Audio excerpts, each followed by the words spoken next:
আমি আমার আত্মমর্যাদার উপর নির্ভর করে শপথ করিতেছি যে এই স্বাধীন মাতৃভূমি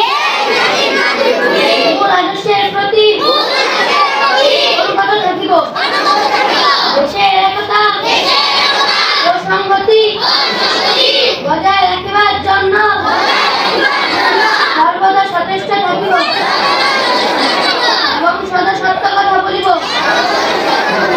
দেশ সৃষ্টিকর্তা আমাকে শক্তি দিন, আমি যেন এই দেশ ও মানুষের সেবা করিতে পারি।